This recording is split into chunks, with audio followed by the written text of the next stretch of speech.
Hello, hello. This is Mystery Girl. You are listening to Shut Up and Listen on WPKN 89.5. And I have Ryan Moran on the line, the drummer from Slightly Stoopid. So say hello. Hello. Oh, there we go. There you are. It's good. How are you? Doing well. So you were just telling me, I always ask people what they're doing, what they're up to when they're on the phone with me. You were saying you're trying to figure out where you are, right? I am, yeah. It can be a little disorienting when you wake up off a tour bus and you have to find the coffee and find the shower and Yeah.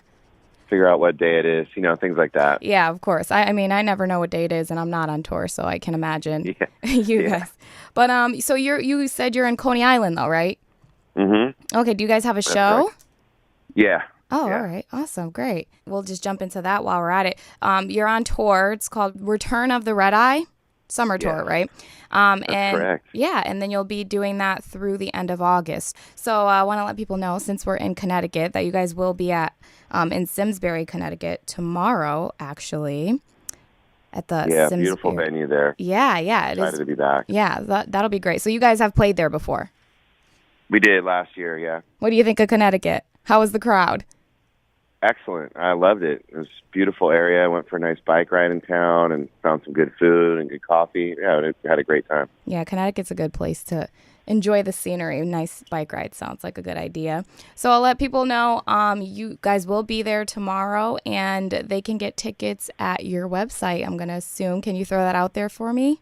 Yeah, it's slightlystoopid.com. There's links on Facebook, and we're all over social media, just STOOPID, and you'll find us. So how's the tour going so far? It's going really well. We're in week 5 of 11, so we're right about the midway point, and we've been all over the West and kind of dotted our way through the South Central U.S., and now we're up here in the Northeast, and so far it's been great. We've had a lot of great shows and seen a lot of friends, a lot of family along the way, so things are going well. Is there anywhere you've been that you haven't been before? Is there anywhere particular that you've been that you just really liked better than the other places so far? I mean, not really. Everywhere's kind of got its own offering, There's, we try to live sort of regionally. If we're in certain part of it, the country, we'll try to eat whatever the best way to eat would be. Of course, while we're up here, we'll try to get some pizza and some good seafood. We had lobster roll up in Maine the other day. That was great. Oh, that's awesome. We were in Texas last week. They had, tons of barbecue and stuff. So we just try to keep it fun and enjoy wherever we are. It sounds like you definitely make sure you try the food everywhere you go. The signature food. Got to. Yeah. You got to. I love that. I'm big on food, so I'm not going to argue with you there. So obviously, I said you guys will be in Simsbury, Connecticut tomorrow. For people who are listening who are outside of Connecticut, where are you guys going after that? Where will you be next? All over. We're going to be all over the map, really, for the next 6 weeks. So the way things are routed for us this year, we're kind of doing a lot of zigging and zagging. So basically, let me look. It's so complex. I have to look at my tour pass with all the dates in the back. Well, it sounds like everyone will get a chance to see. I mean, in all parts of the country might. Yeah, I mean, we've already been all over the West. Now we're basically making our way from, we're doing the full East Coast all the way down to Florida. We're going to be in Buffalo. We're going to be a couple shows in Virginia, the Carolinas, Iowa, all the way back to Kansas City and Colorado, and then all the way back to Florida again, and Boston, and New Jersey, and Philly, and Baltimore, and Minneapolis, Chicago, Cleveland, Detroit. Awesome. So everywhere. Pretty much every major city all over the states. Okay, well, I'm sure your fans love that. I'm sure they're happy to hear that. Yeah, we do too. It's fun being out here. Yeah. Well, let me ask you this. What's I'm sure you get asked this question all the time, but what's the craziest or one of the craziest things you've seen while on tour? I mean, I'm sure you have a bunch of things to choose from. I mean, we've seen a lot. We've been on the road about 20 years, so we've seen all kinds of things. But usually, the things that stick out in my mind a lot of times are just like close calls and travel, near car accidents or like, for instance, last night our crew bus broke down, so we had to pile like 8 extra people up onto our tour bus. Normally they're at capacity for around 12 people. There's 12 bunks and a little kitchenette in the front and a little kind of room in the back. And last night, our second bus broke down, so we had to pack all the boys from the crew, all the guys that work hard all day long, get the stage set up and all the sound set up, bring them up onto our bus, and they're still trying to assess what the damage is with the other bus. So oh man, there's always something. There's never a dull moment out here. You know, you throw a little alcohol into the mix, and it can get real colorful real quick. Oh, I bet. Nightly. You ever have a fan do anything just completely out there, just totally? Yeah, I've seen some really bad stage dives, over the years. Like tell your friends, if you have kids, tell your kids, don't ever stage dive, because I've just seen people get absolutely flattened, like jumping off the stage and, landing weird on a seat or falling on someone, or everyone gets out of the way and they fall on their back, from 10 feet up. Yeah, I've seen all kinds of weird injuries, so don't ever stage dive. Okay, public service announcement. Do not stage dive. That's the PSA for today. All right, good. So let's talk about the album a little bit. Mm-hmm. It's called Meanwhile, Back at the Lab. 8th studio album, and you guys released it in June, right? That's correct. Okay, and how long have you, I saw somewhere that you guys were working on it for a few years, right? Yes and no. I mean, we tour year round, so we don't just do like one tour and then go home and record. That never really works for us. Okay. We're not that type of act, so we pretty much tour year round. That's the way we make a living. And for us, an album is just a way to stay on the road. So mm-hmm. we're basically putting different types of projects out all the time, just not necessarily in album form. So in 2012, we released Top of the World, and then toured like crazy for about 2 years. And then we did 2014, we did a thing with Bob Weir called the TRI, the Tamalpais Research Institute, recording sessions, and we recorded with Bob at his studio and released that as a live thing.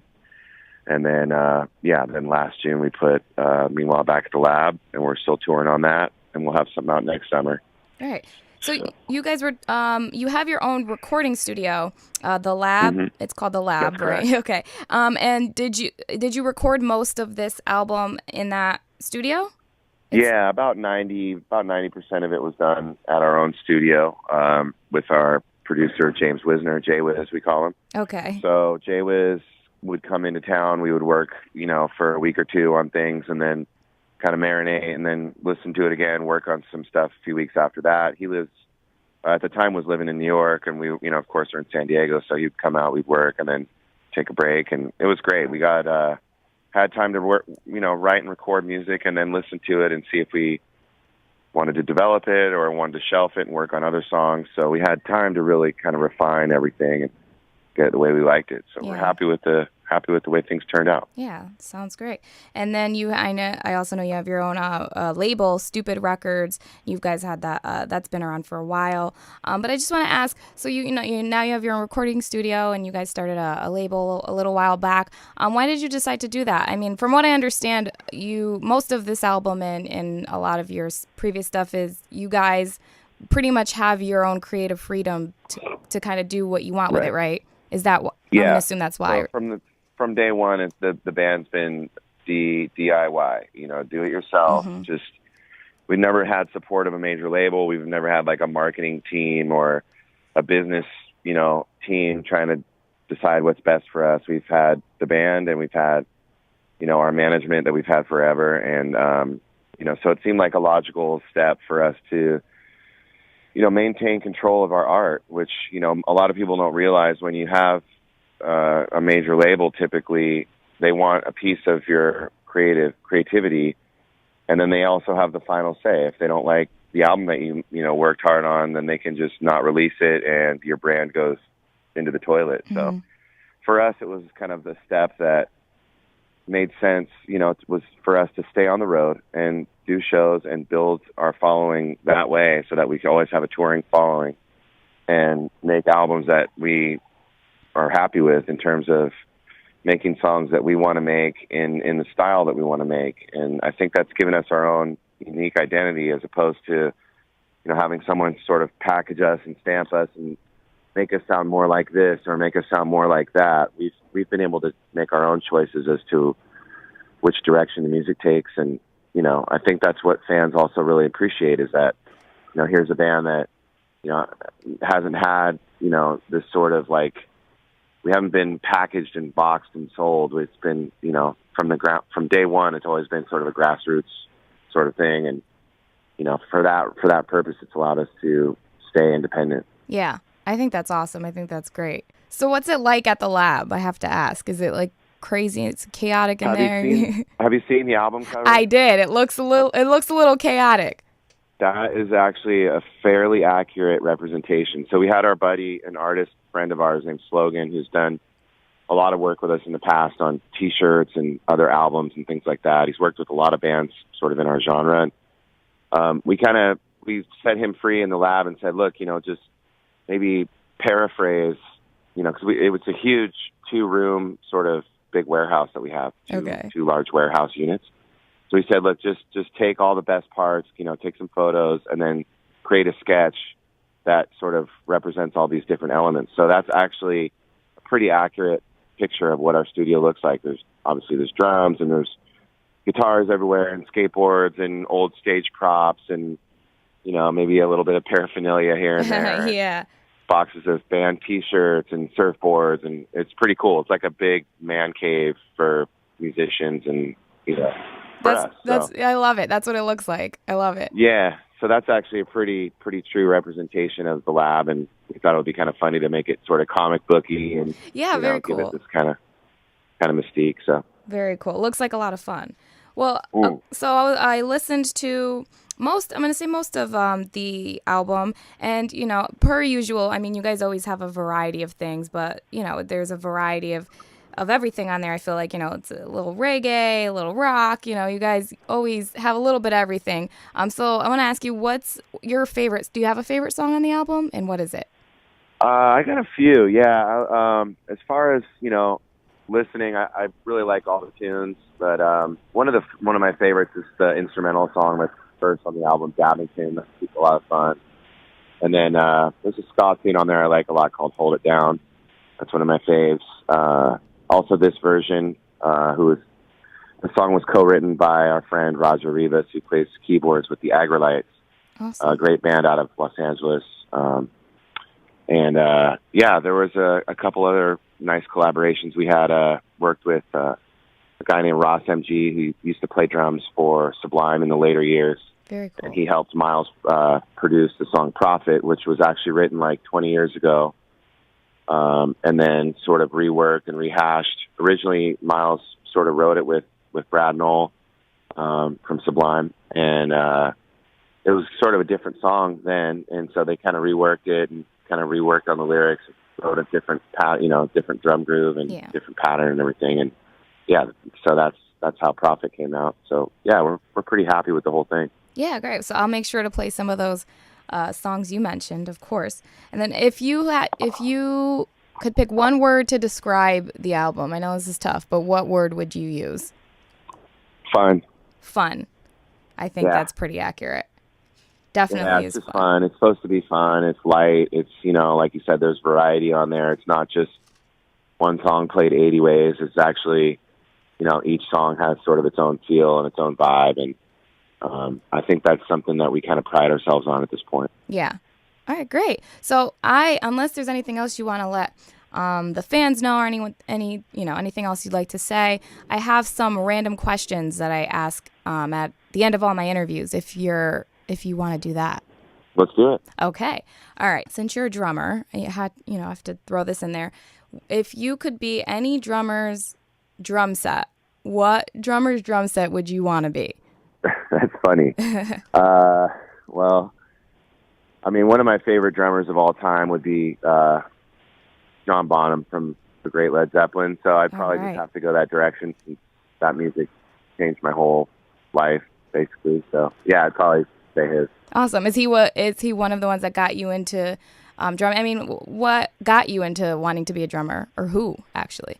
Well, I have two sisters, both older, and they're listening to all kinds of different stuff when I was young. They're about 6-7 years apart, and so they were already cool and in high school and stuff before I even knew like what music was. And so they were playing all kinds of stuff from, punk rock to the Grateful Dead to Bob Marley to ska and Fishbone and everything in between. Everything, so I had yeah. a really pretty broad exposure to all the different kinds of music, including, Led Zeppelin and some of the classic rock acts, that weren't classic yet in the early 80s. They were just still, most of them were still kind of doing it to some degree. But, so I had a pretty good exposure to all kinds of stuff. And, of course, back then, MTV was still actually playing music videos. Yeah, I remember that. Yeah, now it's just like a soap opera for teenagers. Oh, yeah. Unfortunately, that's changed a lot. But back then, it was all videos. It was Tom Petty and Peter Gabriel and Bruce Springsteen and The Cars and all these cool, eclectic bands, even Madonna and Pat Benatar and Huey Lewis and the News, all these cool bands that had their own look and had their own sound. And so I was, like, watching MTV, like, any chance I could get. And at some point, I just sort of made the choice, like, I really want to do that. That was, like, these guys are having fun. Like, Guns N' Roses videos came out, and all, like, the hair metal was pretty big. And I just thought those guys were totally cool. And I was like, I want to do that. That looks like guys are having a ball. And so, yeah, anyway. Awesome. And you did. And here we are. Yes, exactly. Yeah. I have a couple of drummer friends, and I know they like to drum on random things. So I'll ask you this next question. What's the most random thing you've ever drummed on or improvised with, or yeah? Oh, I mean, anything that's solid, really. I've probably tapped on it to some degree, but I mean, I remember like back in the day when I was first learning how to play, like in middle school and stuff, I was always tapping on my school desk, and my teachers would be like, "Stop, you're driving us crazy." And for me, it was just like, it was just coming out of me. I wasn't trying to be annoying, but you just wanted to drum. Yeah, my teachers would be like trying to get me to stop and take my pencils away. I'd have 2 pencils and just be going crazy on it on the desk. And then I learned how, okay, you got to keep all that in the practice room, and when you get in the normal world, you got to try to tone that down so you don't drive people nuts. Yeah. All right. Well, here's my next random question. So I might have a little extra fun with this one because you guys are in a band, but I usually ask people do they have most people I feel like have a weird habit where it's just kind of weird and random. So I ask people if they have a weird habit. But then in bands, if you want to do this instead, I usually ask, what are some weird things or weird habits that your bandmates have or do? Maybe throw a few of them under the bus. Wow. You know what? There's a lot, because there's 12 of us basically at any given time on our tour bus. It's mostly the band, and there's a couple crew guys that we travel with. So yeah, it's extremely tight quarters. There's a few guys that are pretty slobby, and then there's we have a couple neat freaks too. So we kind of have this weird balancing thing. But yeah, it's hard to say, man. We're just around each other so much. Like, I don't know. For the most part, because we've all sort of been doing it for a while, we keep, I think, all our weirdnesses probably at home. But while we're on the bus, I just, typically it's just trying to keep the thing clean is the biggest challenge, Yeah, I bet. I mean, 12 people, guys too, so guys, and then there's drinks every night, and some guys smoke, and there's just shoes everywhere, and the bus smells like armpits and feet, and sounds lovely. It can be, but it can also be brutal, Yeah. All right. Cats or dogs? Oh, dogs, 100%. Okay. Sweet or salty? What was the first one? Sweet or salty? God, I'd have to go salty. I'm not super into sweet foods. All right, I'm with you on that. Jessica Biel or Jessica Alba? Jessica Alba. All right, there we go. All right, and then here's my last. Don't tell my wife that, though. Don't tell my wife. I won't. She will never know. This won't be on air or anything. And then my last one is, if you could pick, I usually stump people with this one. If you could pick one or the other, so you could choose to feel sex for the rest of your life, but you can't taste food ever again, or taste food for the rest of your life, but you can't feel sex ever again. Which one would you pick? Oh, sex, of course. All right, there we go. Yeah. That was really easy for you. Some people really get stumped on that. People love, I don't know about not being able to taste my food, but All No right. question. No, That I mean, you yeah, were I'm in a great relationship. I've been with my wife almost a decade. She's beautiful. Yeah. all Oh, right. absolutely Okay. that. Great answer. 100%. Good answer. See, you redeemed yourself there then. Oh, for sure. So you're good. You're good. All right. Well, that's it. Unless there's anything else you want to say, we can throw the website out again. It's slightlystoopid.com, right? SlightlyStupid.com. We're all over, the social media world, just like everyone nowadays. There's Twitter, Facebook, of course, Snapchat, Instagram, just about every medium we're there. So Yeah. Okay. yeah, So come to the show and have some fun. yeah, people get tickets on there, and then for the people that most of the people are listening from Connecticut, you guys will be at the Simsbury Performing Arts Center tomorrow on the 24th. So yeah, grab some tickets, guys, and thank you for calling in. My pleasure. Thanks for having me on, Mr. Girl. Yeah, no problem, and have fun in Coney Island. I imagine you're gonna probably roam around there a little bit, right? Yeah. I'm gonna try to get a bike ride in. We're right on the boardwalk here. I'm actually looking out at the ocean, so Oh, nice. hopefully I can get on the bike and have a little bit of a ride. Have some Perfect. fun. Well, enjoy your day. Thank you. Thanks. Bye. Bye-bye.